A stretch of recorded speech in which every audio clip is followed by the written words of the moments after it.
Hey everyone, welcome to Adobe Live. Today we have Stephen Grace with us and he'll be taking us through animating posters in InDesign and After Effects. Enjoy.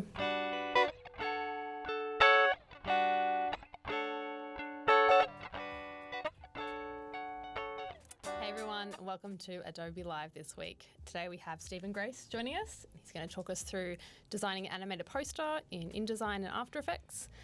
Welcome to the chat, everyone who's already here. Hello to Yun, hello to Alice. Thanks for joining us for your first live stream. Really excited about this one. I'm sure it will be great. If you are just joining, like I said, join the live stream, the chat on the left, I believe it is. If you haven't logged in, you can do so with your Adobe Live ID. If you haven't got one, it takes only a few minutes to set up, so feel free to join. Send us through questions. I'll be asking Stephen as we go through lots of those, so just keep them coming. Hey to everyone who's there. Tell us where you're coming from as well. Love to hear whereabouts you are. So, yeah, I think we'll just jump into it. Hey Festus from Wellington. Good to see you again. So let's jump into it. Stephen, thank you for joining us. Not a problem. Why don't you start by letting everyone know a little bit about your background, what you're doing now, sort of how did you get there? Yeah. That'd be really great. I am a designer at Chris Doyle and Co, which is a studio in Sydney, and we're a team of 5. We do a lot of branding work and also a bit of campaign stuff. So Spotify is sort of a regular client, and then a few things in the arts as well. So traditionally more sort of been into sort of print stuff, and then sort of more lately, I guess, moving into a little bit of motion and adding that in as well. So I guess today's sort of demonstration is kind of indicative of what we do in the studio, which is coming from a print perspective and then maybe making that move in After Effects, because a lot of, I guess, clients and stuff enjoy using animation for digital advertising or for social media and that sort of stuff. Yeah, there's a lot more flex now with what we kind of need the assets to do where they need to live. Yeah, and I think especially just print in general, especially for outdoor media and stuff like that, a lot of screens are becoming digital, so there's just like a really great opportunity to make things move and just make it sort of come alive a little bit. Very exciting. All right, cool. Well, why don't you get started by showing us a little bit about what you're going to do today? So we're going to work on this poster, which I've also made move in After Effects. So I'll just show you just as an example of where we're going to get to, and then we'll sort of work backwards from there. We are using some Adobe stock as well of this woman who's having a great time. And this is a lyric from a Carly Rae Jepsen song, as she has a new album out, and I've certainly been enjoying while I've been creative clouding. Just pulling a line from that. I guess we often in the studio we do a lot of stuff with language and with type and copy and that sort of stuff. So this is sort of comfortable for me to be working with type and copy and that sort of thing.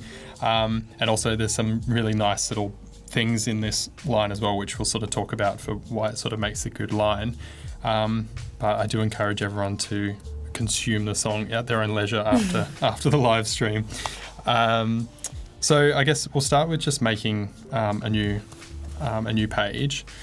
Because we are thinking digital, we usually would work in millimeters, but for today we'll work in pixels because it will just be an easier translation once we do get into After Effects, because it will go there. Usually we would sort of work more in millimeters and then maybe convert it to pixels, but just so we're just talking the same language between both of them, we'll just make it all pixels. Is that because you kind of know that the final output's going to be digital? Likelihood of it being printed is not particularly high. Yeah. If it was print and then we made it move, then we would sort of work with millimeters as increments. But I think for this instance, because it's just purely a digital thing, I think there's a bit of scope. We can just be thinking in pixels. And ultimately for screens and that sort of thing, that's the language they speak.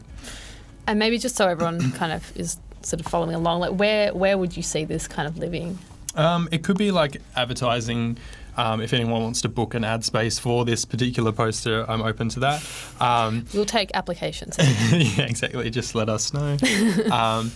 And I guess social media is also like a really big one, especially for posters and that sort of stuff. It can be a really great addition to a portfolio. You know, if you already had some posters, making it move it just gives it a new energy, quite literally.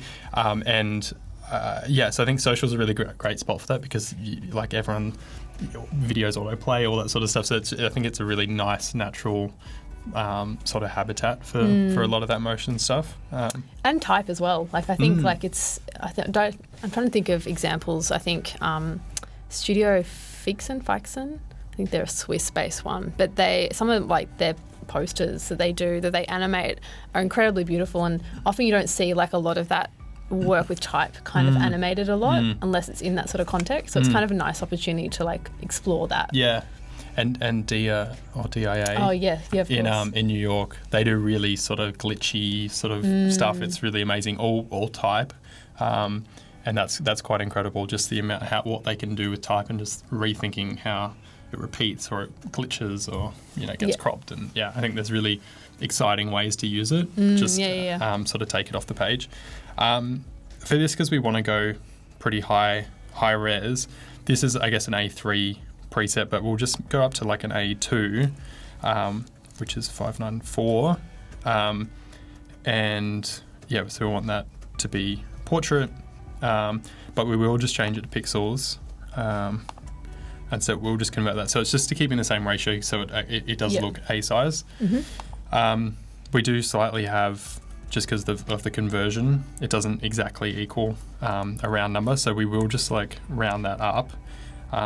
And even though they're sort of strange numbers, I think it's just safer just to keep that ratio pretty precise. And then we'll also just give it a margin all round of 45. We can create that. So it's looking like this.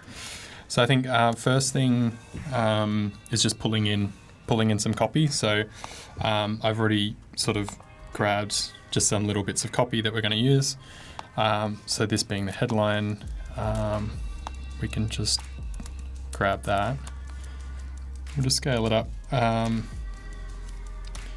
so I guess the first thing we sort of would play with, and I am saying we, not as a royal we, more talking collectively of the studio that I'm in, because a lot of the stuff I guess I'll be talking about today is stuff we sort of collectively work on, or I have learnt from the studio. So I apologise if I say we. I'm not referring to me in that sense. You could do it in third person. Yeah. So what Stephen would do here is very natural. So I guess getting something like that in, and then playing with type and just sort of like working out how it's sort of setting or what sort of stuff we like. I did have this just saved down because I think it's really nice, this typeface GT Super from Grilly Type, which I think is really nice. And I think for this want to go in caps because it just gives sort of blocked off letters where we can sort of stack things quite nicely. So I think that's quite like a feature of this that we do want, to be able to really let it in closely. I think it's a bit tougher when you have it's all sort of up and downy, whereas this just gives it a nice, really clear block. So you're thinking that almost like a graphic element on the page itself. Yeah, because then it gives it these really strong sort of blocks, and very easy to align things to that. One thing with type we do always do is it's just sort of a habit is a lot of typefaces, it's built into the typeface. They do have this gap at the top of the typeface. A lot of them do have that, and it just means when you turn everything off, like all your margins, it's sitting not exactly on that margin, and so instead of shifting it up, because then things aren't misaligned and they don't snap to smart guides the way we need it to, we can go Command B, and it will get us this text frame option. And under baseline options, there's this setting here to change to cap height, and that will just bring it all up to the top. So it just resets that on different typefaces. Yeah, so good when you've got a grid that you're trying to work to and you're just trying to get everything aligned. Yeah. You're trying to use your like automatic like kind of shortcuts to align things. And it doesn't quite Yes, work. exactly. And smart guides, you want things to snap. Snap, yeah. And, the OCD is just like snap it in. And all right, so I guess finding like a line break that sort of works for this as well. I guess we can work out like what sort of leading we want and how tight we want this. We're not going to use this typeface, so I will actually shift it. For those playing at home, maybe do you want to explain a little bit about line breaks and leading? Yeah, sure. All right. So leading is the line height between in between each line, obviously, and the tracking is the space between all of the letters. So kerning, thinking of individually, tracking is like an overall setting.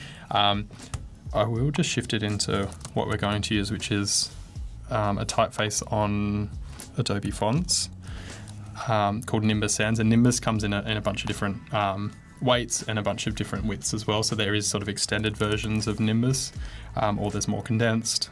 I love a good font that has lots of exactly. a big family in it. The whole family's here. And so we'll just sort of, there are some shortcuts for that as well, for the leading and for the tracking. So you can sort of watch what increments you're at here as you're changing them. But if you're going Option up and down or Alt up and down on your keyboard, that will do the leading, and then the left to right controls your tracking.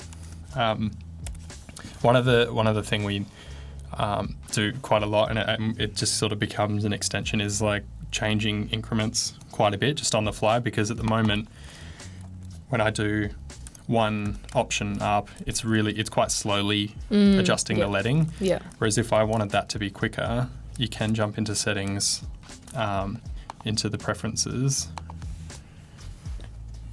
and there is a units and increments. So now we can actually control all of those individually. So at the moment the leading's only going 2 point at a time, but because the type is quite large, we probably need that to be a bit bigger. So maybe that's 10. Maybe the kerning could be less because we want to kind of control that. And then it just means when we jump back out of that, it shifts much quicker.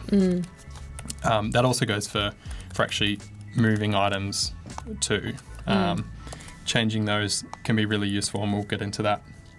I think that's why it's what's so nice about InDesign as well. It's like you can have that kind of level of control over type often. And I think actually Festus kind of made a point there in the chat around that this feature and being able to sort of align that cap height is not necessarily something you would use in Photoshop or Illustrator. But I think that's why it's one of those cases where you kind of pick the program that works best. Yeah. And I think and that's especially why I'm keen to sort of start this in InDesign and then move into After Effects, is because this is much more of a print layout tool. You do have all of that ability to do that, and then by the time you jump into After Effects, we can just take all of that, and it's already we've crafted all that and we've got it exactly, and then it's just about making that move. So I'll just jump through and just we'll just sort of find a line break where we can just sort of actually put things onto their own lines here that we feel like could be a better break for things. So I think this is quite nice because then you've sort of got these the I feels on their own lines. You've got these other two lines starting with it. So then you can start to get this sort of repetition, which can be a nice place to sort of align things to. So if we just make this the width of the... Do you have any rules of thumb when it comes to sort of figuring out what that like leading setting is, or is it more of a gut? I think it's a bit of a gut thing. When it's all in caps like this, you do have a bit of freedom, I guess. There isn't necessarily a rule. Maybe for lower down copy, when it needs to be highly legible, I think there are some more sort of rules around. If something's more at like 8 or 9 point, then you're generally going 3 or 4 above that. So everything's sort of legible. I think for this sort of display headline stuff, we're a little bit more flexible with those case by case.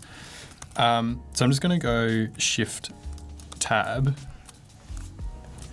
and that just puts things at the end of that line. So I can start getting this sort of dancing copy around too. Quite a nice effect when you consider that it's lyrics, right? You've got this kind of musical kind of feel to the type, which is kind of an interesting way to treat type in itself. So then we can sort of start seeing this alignment here. Maybe these need to sort of come up. And I think we're kind of getting to a natural point where you're starting to see some of these things aligning. Some of these letters are like almost hitting into each other, and there's sort of like a grid line we could almost start to like invent something to move things along to.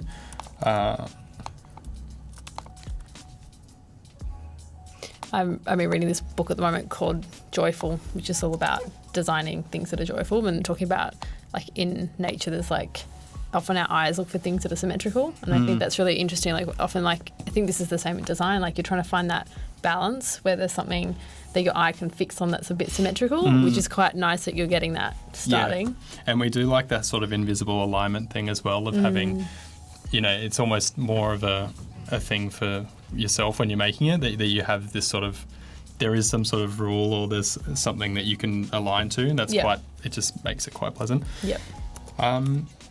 So now that we've sort of got the rough down of this, and we've sort of got this dancing type going on, generally would outline it. We may dupe a copy in case we need it again, but outlining it just turns it into like pure vector objects, so we can just deal with it like vector. So Shift Command O is the shortcut for that. So now it's just fully dealing in outlines. And if you ungroup those as well with Shift Command G, we get those as individual lines as well. That's actually handy to know that one. You are right across all your shortcuts. I am a fan of shortcuts. Someone did actually teach me once this sort of thing of like only working in the palettes and never going off into menus and things, because he was treating it like an artboard. Like if you were an artist, you were trying to keep working along there. And I'm definitely not saying I'm an artist, but I would say it's art. That's the closest I think I would get to it. Where like keeping, I feel like it's a more natural extension, and you can sort of keep your train of thought going. Stay in the flow. Yeah, exactly. If you're sort of more nimble on that, and then you can sort of keep going, and they just sort of work in sync, then I think that's really easier. Interesting. Yeah. So because we want everything to hit these margins that we've made for ourselves, and they're not quite hitting them. And again, there's also, when types set, things sort of might hang differently, or they don't necessarily exactly hit the text box. So now that we've sort of got this, we can see that there are some gaps around there as well. So changing the alignment to margins, just so everything will just bump over there and we know it's exact. So we can just right align all those, and then we can do the same up here. So now we've got this like exactly squared out, but I think I want to get more of like a some more alignment going on. So there is this N and the I that I would love them to meet. I think they're really good for each other. They have a wonderful life. Yeah, so I would love to get this N over to hit this I. So I guess there are a few ways I could do that. There's also this much here though as well. So if we're thinking that there could be like a line, maybe the line will come in from here because that's sort of the most fixed element. And then like seeing how can we get these other ones to like sort of hit that. So actually if everything came up a fraction, it probably would be quite close. And just realign those.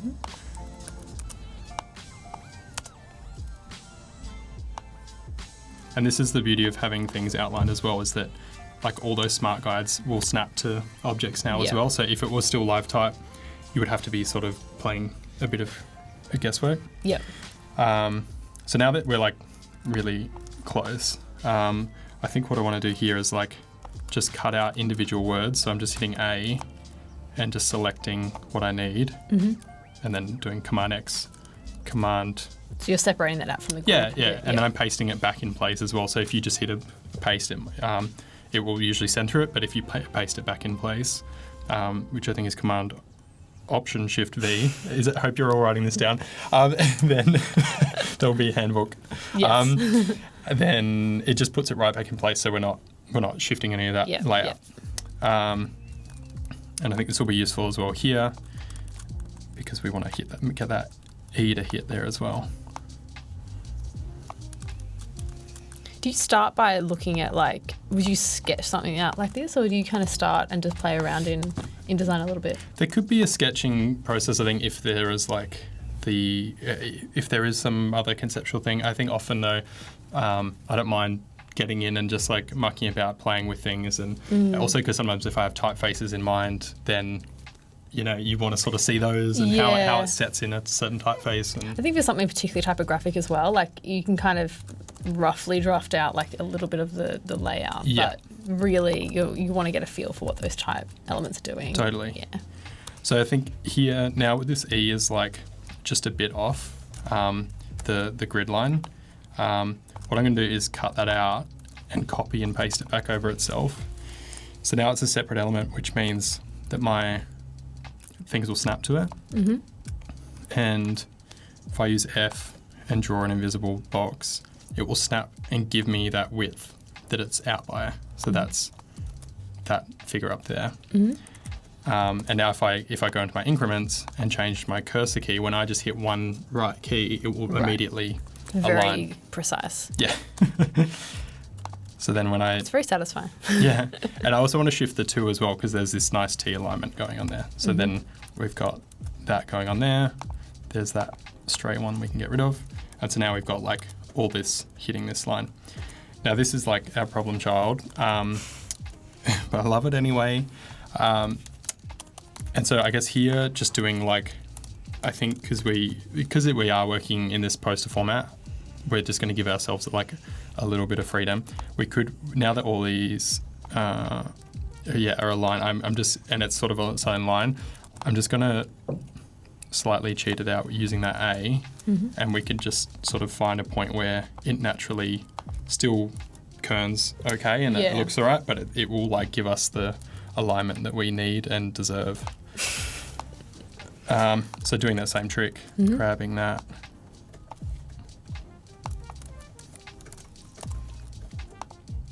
Do you have any go-to typefaces at the moment? Like what, in like high rotation? There, like a lot of the Klim foundry in New Zealand, he makes really beautiful typefaces, and they all just set really well and they're really well crafted. So you never actually, all of his typefaces, when you do set them, they don't have the cat part on them. So I'm not sure what he knows. What wizardry, But Amazing. They're always, I think they're just really beautifully done. And Grilly Type as well, who was that other first typeface. I think they do some really beautiful stuff. So Good to know. So we got this alignment here. Now that we've sort of got this section, we want to sort of start sectioning things out. So I'm going to grab this margin again by just making like a blank box using F, and it just gives us like a measuring tool. So then we can start to like draw in some other guides. So now we know that that is the like properly squared out. And I have actually saved some swatches down earlier for the palette we're going with. So you're using like the libraries function for that one? Yeah, sorry. Yeah, so that's using CC Library. So obviously you already saw the end result at the beginning. And so just have saved some colors there, and it just means since that's in a different document, I can save palettes across stuff. It's particularly handy for branding when you have to create lots of documents. So now we've sort of got this squared out box as well, so we can start drawing in these. What I will do though, because these now will probably just be hitting slightly off numbers, I'm just going to make them snap into like a fixed number, because then we go into After Effects, we just want to be on like, for these sections, we just want to be on like round numbers. So I think that was like slightly, I don't know how well that's showing up, but it's slightly in between an increment. Yep. Sure. So we just want to make sure that's sitting on one. Cool. Are you generally this precise with everything you do? This sort of stuff, when it's like poster and it's sort of artworking it, I do like to be, and it gives there is some sort of satisfaction to making sure everything's like, and there's a sort of a reason for it, even if it doesn't, no one else knows. You know, deep down. Yeah, yep. Exactly. When I go to bed at night, I know that Sleep easy. those rulers were on round numbers. Yep. So there is an image going in here, so I will, which has been taken from some Adobe stock, which we can all now enjoy together. She's just loving life. She is. I don't know where she got the fur coat, but I definitely want some. She's real happy about it. So she's heard Carly Rae's new record, clearly. And so what we're going to do is take a still out of that. So in Photoshop, I've just pulled it in and it's opened up the timeline. So we can actually just like pick a bit in it that we all enjoy. Mm-hmm. She looks pretty happy there. So I'm just going to save that out as a separate image, as a JPEG. Mm-hmm. And I'll just say loving life. That's the extension. Not helpful if I was handing this over to someone else, but it's just for us. So now we've got that image, but we want to sort of color grade it as well. So I'll just take that back into to Photoshop. So now we've just got this still. And if we go to image and mode, we can just grayscale this and it gives us this like purely black and white. Mm-hmm. But the grayscale function just gives us like another ability in InDesign, which I'll just talk through in a sec. But at the moment, it's a little bit washed out. We want sort of the whites to be a bit wider and the blacks to be a bit blacker. So we could either use levels or like a brightness contrast, but we just basically want to like pull this in from each end because it's going to like give us, like it's going to crunch down both of those ends of the spectrum. Mm-hmm. And then you could just adjust the midtones if she's getting like a bit too sort of dark here. Just grabbing both those layers and merging them because it just needs to be a flat file. That was Command E. Command E. And we'll I'll just be your shortcut. Command E. Okay, and so bringing it back in. So we've got this image here. So we'll just sort of draw it in, but we can, now everything's going to snap because we've already drawn our grids that we wanted. Mm-hmm. I quite like this sort of fit proportionally tool just to like, it makes things snap. Mm-hmm. But if we want to make things like sort of resize them as well, we can sort of shuffle that around. That's something I love about InDesign is that function. It's so easy just to like kind of move the image within a mask, whereas other ones just a little clunkier. Yeah. Sorry, JB, saying, hey, it's your mum and my mum you're talking about. But say hi to your mother for us, Adobe stock model. Ask her where she got her coat from. Exactly. So we're going to colour that as well. So, sorry, I just did that very quickly. But now because it's grayscaled, we can actually colour both of those. So the black and white, we can colour and change both of those. So it means if we change just the background colour here, that puts a new background in and replaces the white. Mm-hmm. And to control the black, you double click back in to get your orange. Mm-hmm. And whatever colour there we give it will be the other one as well. The internal colour is the black though, so if you do it the other way round, then it's Child's Play number 4. Or what are we up to? But now the photo's a little bit washed out, which I don't mind that it's sort of this low contrast thing, but you could bring it back in if you wanted it to be sort of more, and then you could sort of tweak it again and like really amp that up. And sometimes it looks a little bit extreme in Photoshop, but once you sort of give it colours, it will it sort of will change a bit as well. So it might sort of be in the middle. So now we've got image and our text down. We're just going to go through just this sort of final block, and then we'll take it in and animate it. Again, using the sort of same rules, having something in here we can sort of snap to. Not using a pure white either.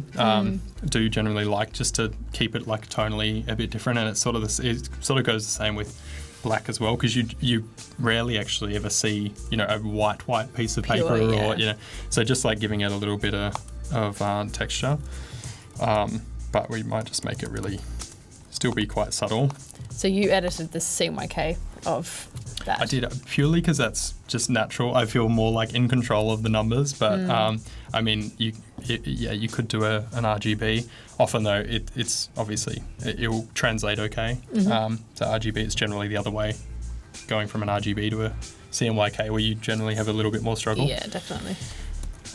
As anyone will know who has sent the wrong version to print before. We've all done it. So again, just drawing in another square and getting this like grid line. So now we've sort of got this internal grid. One thing I actually do like, and this is just because in particular, I'm not a big fan of this cross when I'm like working and I want to like lay things out. And you can right click it and change it to unassigned. I've even like custom written a little shortcut for it because that's who I am as a person. So it just gets rid of the. That's super handy. I didn't know about that one. Yeah, it just gives you a more like, pleasant thing. You don't have to worry about extra details that you're not. Or just constantly toggling between like W and. Yes, exactly. And W is that preview that I keep doing, which just turns off all grid lines and all of those crosses through boxes and stuff. Yep. So, I might just whip through this, just typesetting the rest of this. So I'm just going to grab a selection of copy.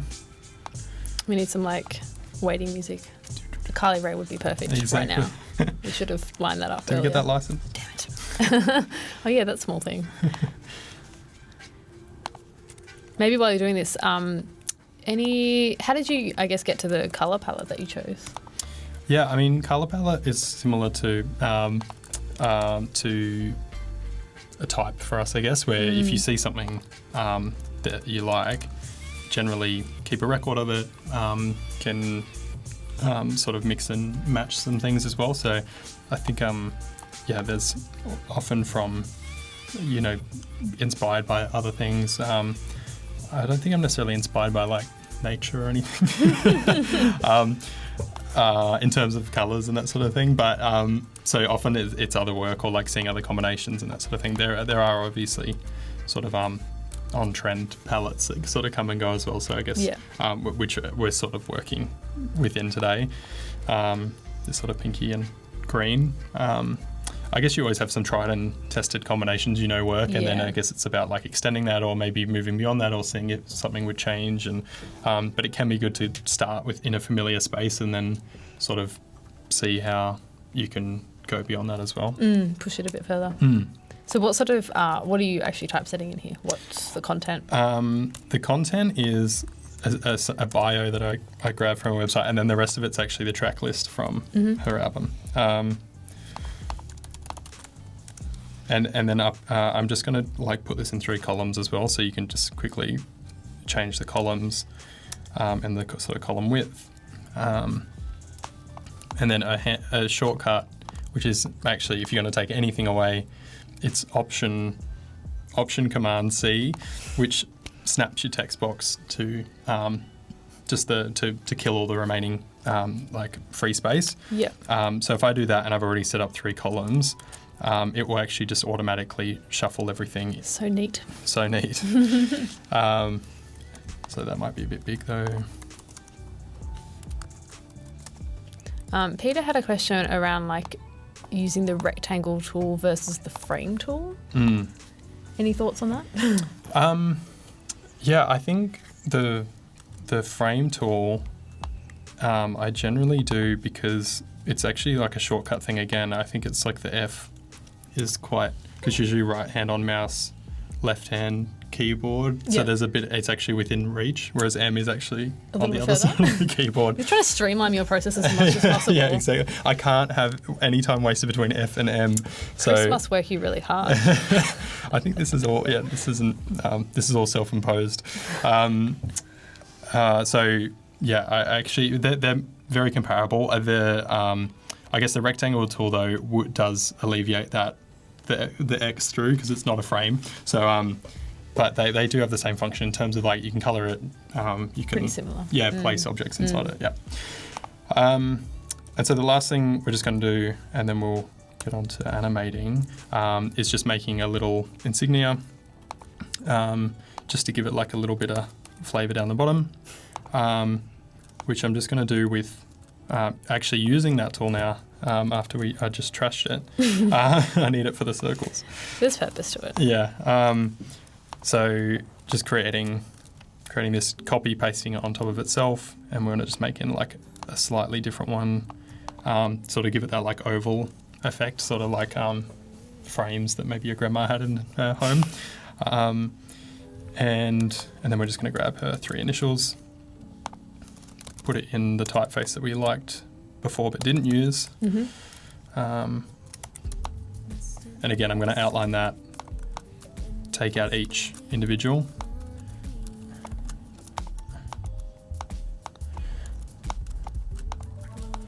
Are you a trackpad user generally, or are you Wacom, mouse? I'm mouse, but I am bilingual between mouse and trackpad. But Wacom hasn't stuck for me. And so now we've got this sort of thing here. What's really handy about all these shapes now that we've sort of got this lock up, we can use align to key object. So if you have 2 things selected and you click into one again, just without anything selected, it gives you this outline around the object, and then it means you can use all of your align tools, but it's like purely aligning it to that object. So then we can just center it, and we know it's like true center, and we can all sleep tonight. And so we kind of have this insignia, but I'm going to minus that top shape because it's still actually colored. So I'll use Pathfinder, minus those, and then we've sort of got this unit now. Group all that.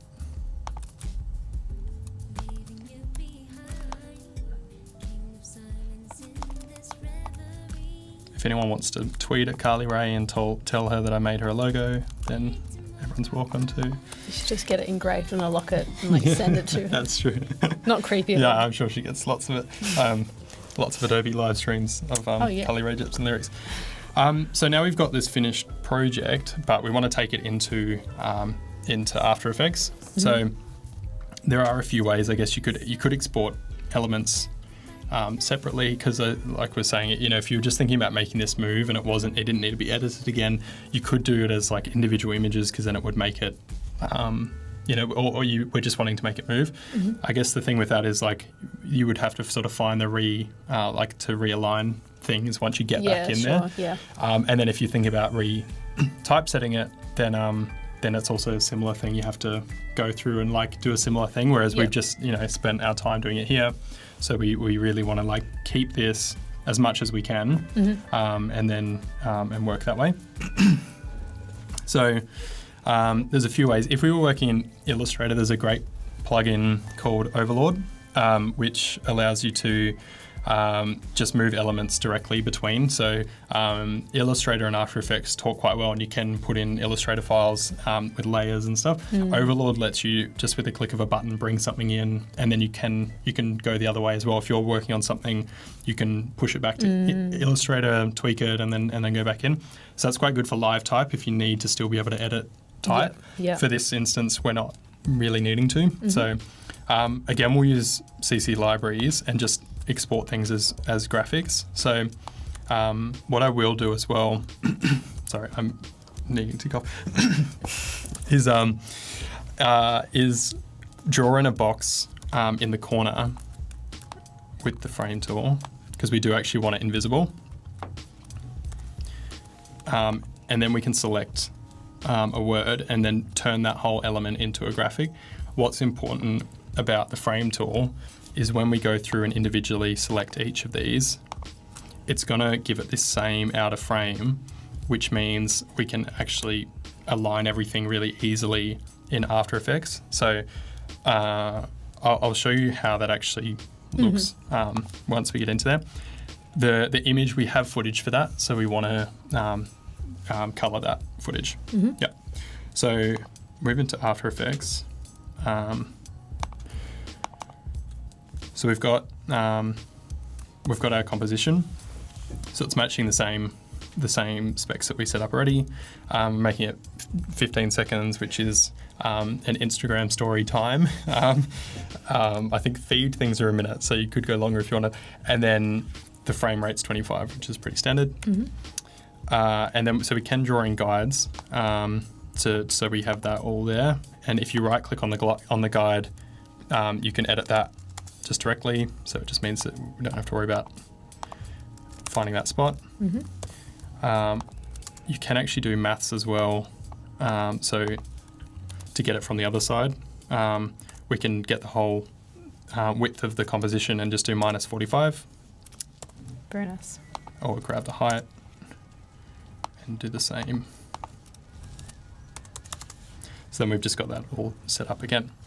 So now we've got this, our library with everything in it.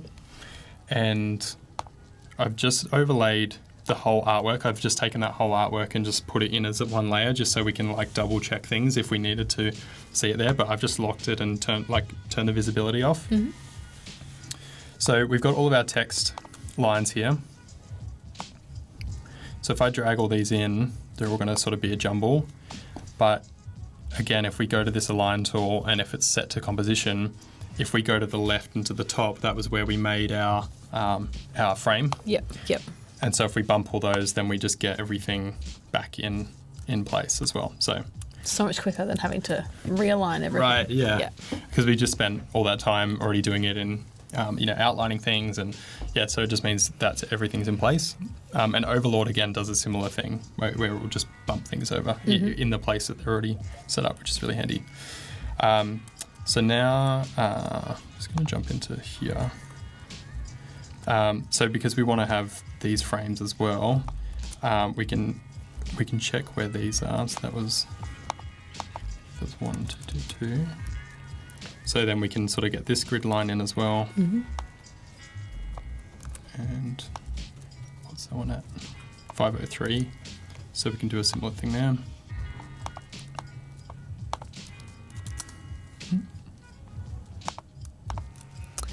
Just to answer your question, Festus, I think Stephen used ellipse on an ellipse, but rather than for the, you could have used, tried the O from that font, see what that looked like, edit that a bit, but you were kind of going for that more, oval kind of. Yeah, which typically, an O may not actually be that sort of shape. Yeah, that's right. So just making those and then cutting them out of each other just means you had more flexibility if you wanted to tweak it and make it thinner, or it just gives you a little bit more flex. Mm-hmm. Yeah.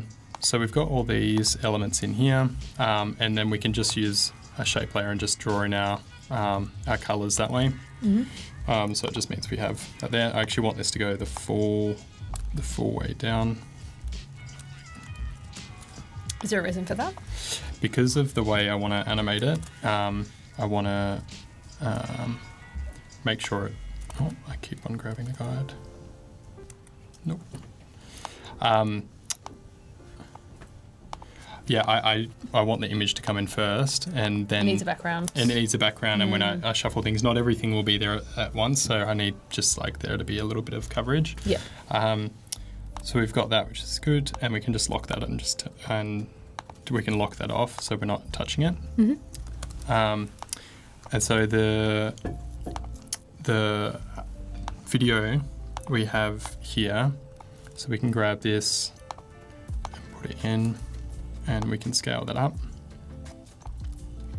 And so now we want to color it to be the way it was in InDesign. So there's an effect for that called CC Toner. So you can I usually just search in the effects and presets. It just makes it just quicker to find the thing we're after. Mm-hmm. And we want to make that a duotone because it was just built out of two colors. So again, if we want to grab the color that we had, which was this here, we can make that the white. So you're just copying the hex value there. Yeah. Yep. Because now we're properly working in digital. We can grab. Oh.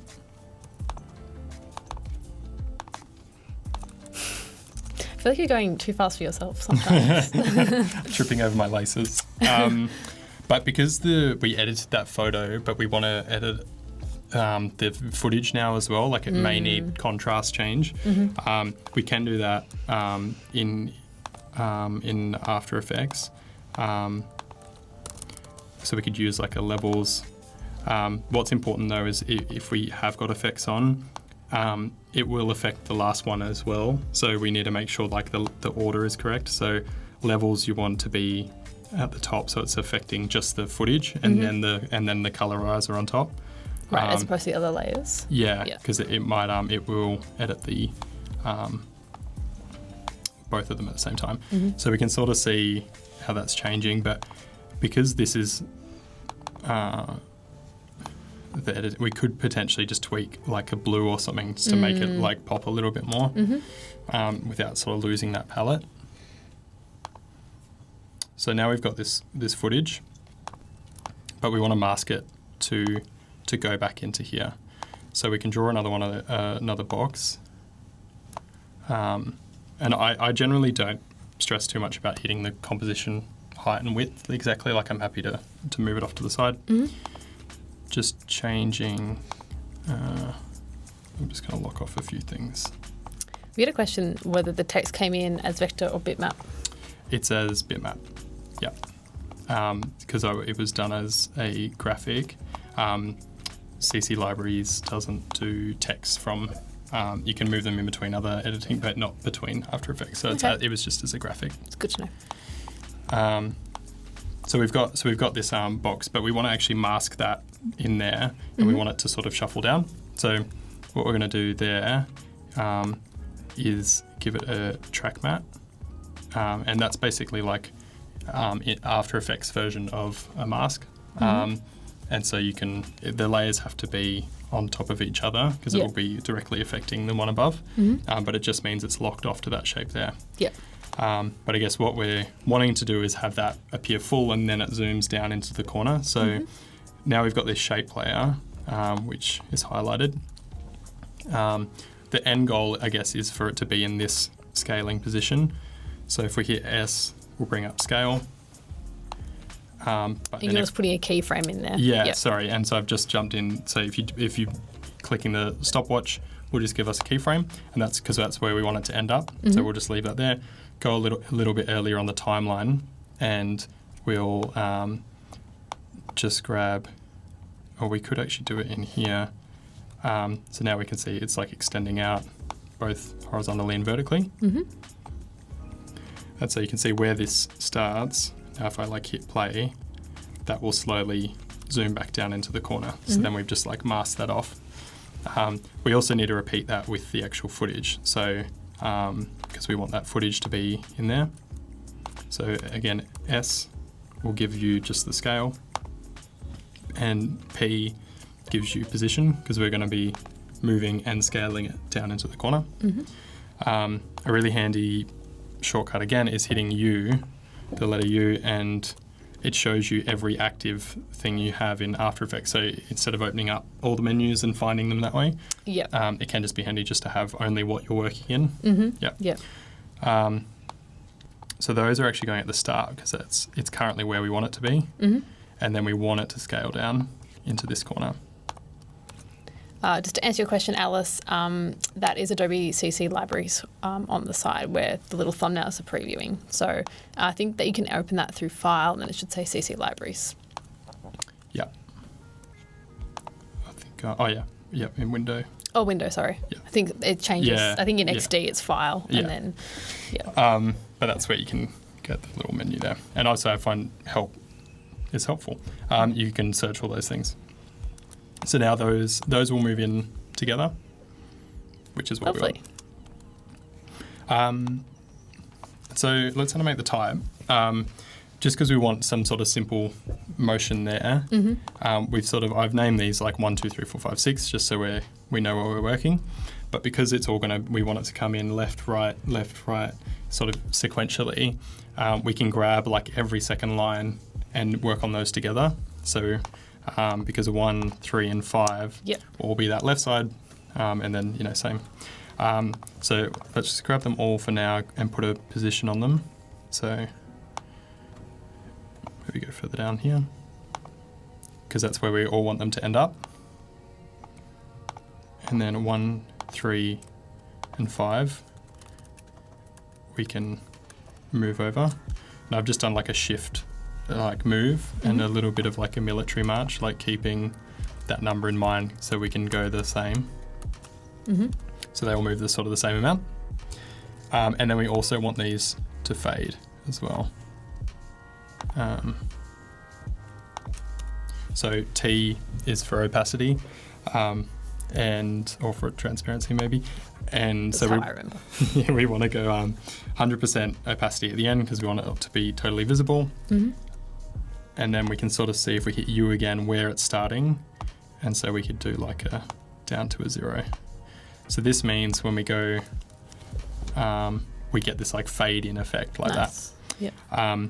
I guess with that sort of final bit, I like the idea of that being sort of a little bit longer to be like, because it's sort of like a gag on that it's too much. So it's like we could do it like extend that out a little bit.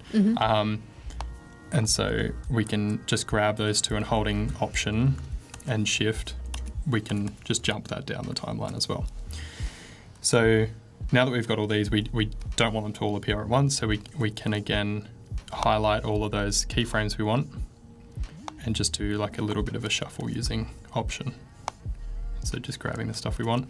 There is actually a great plugin for this called Rift, which lets you do a lot of this sort of sequential stuff, which is really handy if you have like lots of it and you need things ordered and like just stepped out a little bit. And then if you need them changed, it will do them like all sequentially. It's quite amazing. So now I guess we've got this, and then these are coming in like this. So now it is very glacial. So we obviously would like to speed that up. But what I am going to actually use is a plugin called Ease and Whiz, which is some local produce made by Ian Haig, who is a great, very clever previous live streamer. Check out his episode. Yeah, it's really great. If you want to know about a lot more sort of workflow stuff and expressions, he's great. So he wrote this plugin called Ease and Whiz. Actually have it up in a browser. You can get it on aescripts.com. And you can name your own price, and you should all put $100 in there. So once that's installed, basically what it does is it takes out all of the like guesswork for building like easing in and curves and everything. So it's just like an off-the-shelf sort of like curve editor. So it means I guess curves being sort of the speed that things come in and out in After Effects. So everything that's sort of animated has, to give it a bit of like gravity or weight, it generally has like a bit of emotion, or it sort of slowly rests into place. It's the never physics of it, right? Yeah, exactly. I mean, I can just show with like a if we just isolate one element and move this down, just so we can just kind of compare how these look. So if you select these keyframes, give it a different easing, and they're all different mathematical easing. So I guess it's good just to know in between, just to sort of test them to see sort of what works. And then in and out just means it will do it at the start and on the way out, or just one or the other. So if we just say out for this one, if we just compare those two, there's the top one is just going from A to B at the exact same time, whereas the first one sort of bumps in and then it slowly rests towards the end. So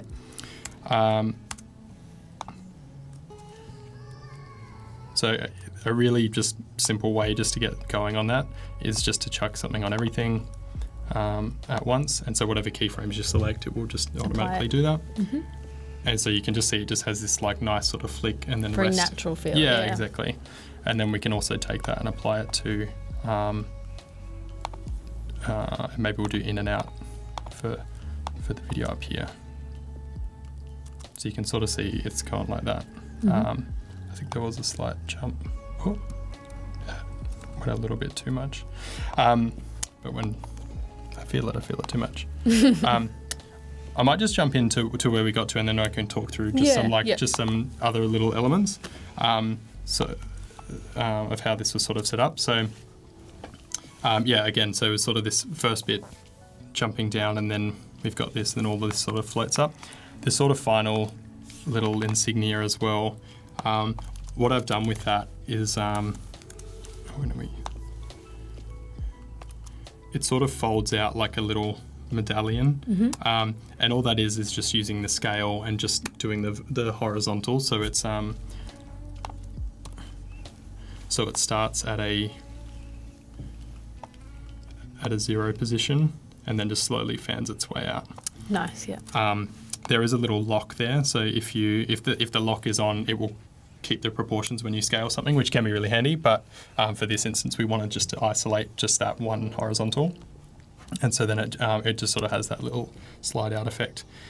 So everything on here has that sort of similar, all of that, the ease and whiz applied to it, and you can just see it just makes everything just feel really natural and gives it a really nice motion. And it just becomes very quick to, once you pull items in from InDesign, and just sort of give it even a simple animation just with like a position and an opacity or something, it just makes it all move really simply. Nice. And then from here, if you did want to take it into a, into social or like onto Instagram, now that we've got this sort of completed file,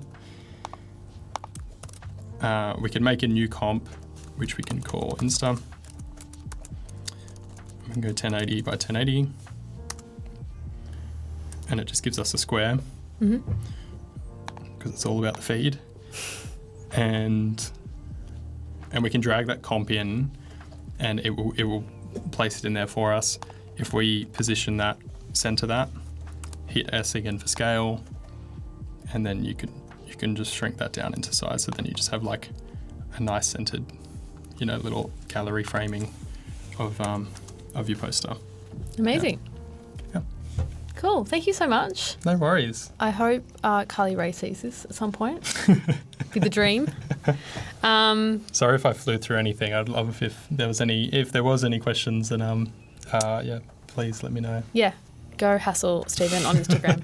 Do it. Go like the post. That's the really important thing. Once this goes up. That's what he really wanted to get out of this, was more likes, followers. Go do it. Thank you again. Really, really great. Really awesome to see all your tips and tricks. Thank you everyone else for joining us in the chat.